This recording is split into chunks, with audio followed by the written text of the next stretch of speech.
Nurseries tend to overpot their trees as they quote their plants by pot size, and they bury the nebari deep within this dreadful pit moss.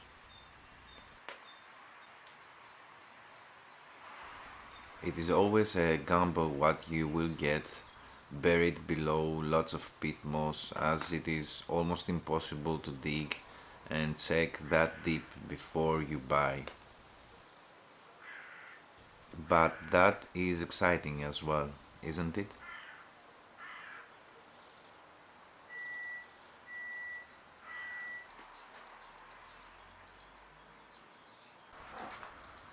I'll let you enjoy the next sequence.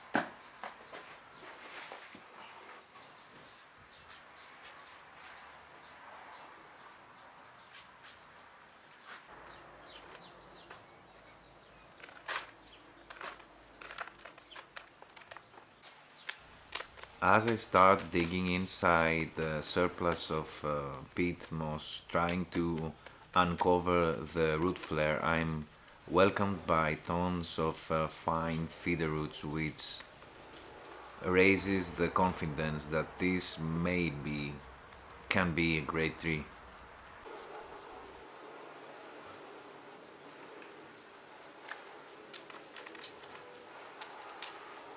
I've gone down to about 8 centimeters or approximately 3 inches on this side, and there is not a sight of any major roots originating from the trunk, so I have to keep digging.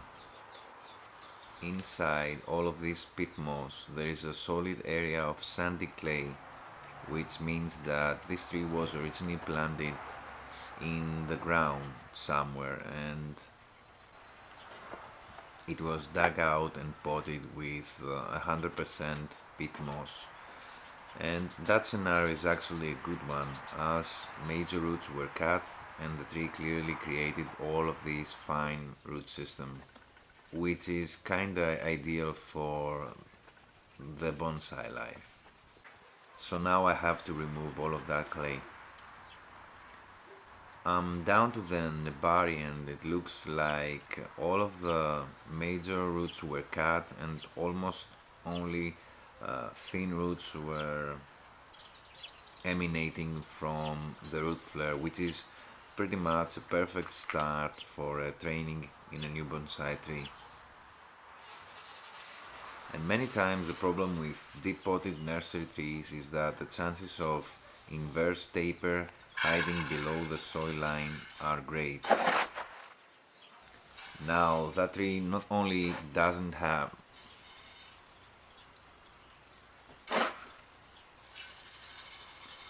now this tree not only doesn't have inverse taper, but it has actually a slight swelling, so I feel like I hit the nursery jackpot.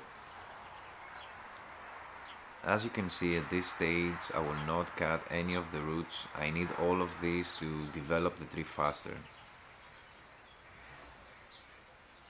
I'm putting pumice at the bottom, and then I will add half zeolite, half pumice around the roots. Now I have the chance to train every single of these roots into the appropriate place and develop the perfect nebari for the future. I've chosen this clay white training pot, which will fit the tree perfectly for the next 2 years. But in next repotting I will cut many of the long roots in my effort to fit the tree in a proper bonsai pot and start the proper process of bonsai repotting.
Now let me explain my train of thought as I will be approaching the first ever styling of this tree.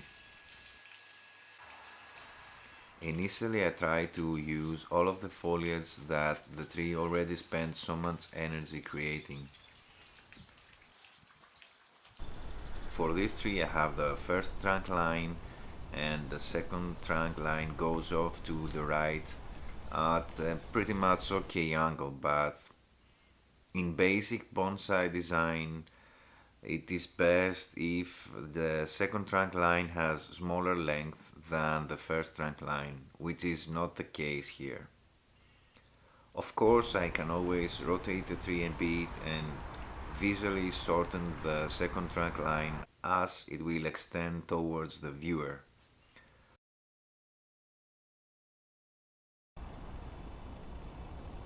Then I can raise the tree slightly so the future apex will move above the nebari or at least closer. But still, viewing the tree from the side, you will be able to see that the second trunk line has a similar length to the first trunk line, which is something I don't like. So my next option is to remove part of the trunk and concentrate on the lower trunk node.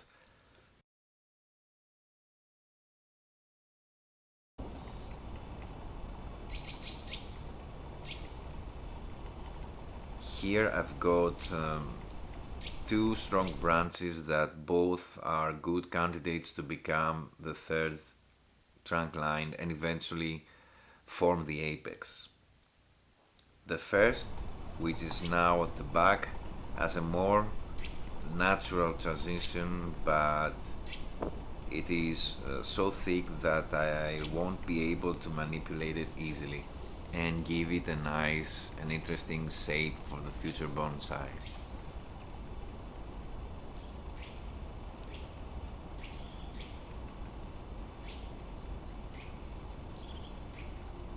Now the second one has the problem of the angle coming out of the main trunk, which is around 90 degrees to the trunk, and at this spotting angle it seems that it comes parallel to the ground.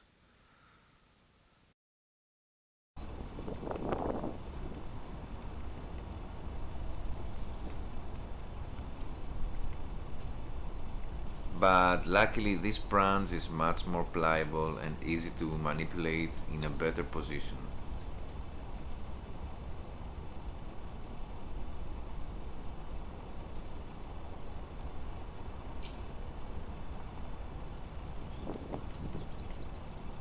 Both branches have adequate foliage to create something interesting now, but I still need to leave the tree rest and establish itself before I do any part of the styling, so I have a few days to decide. Thank you for your time.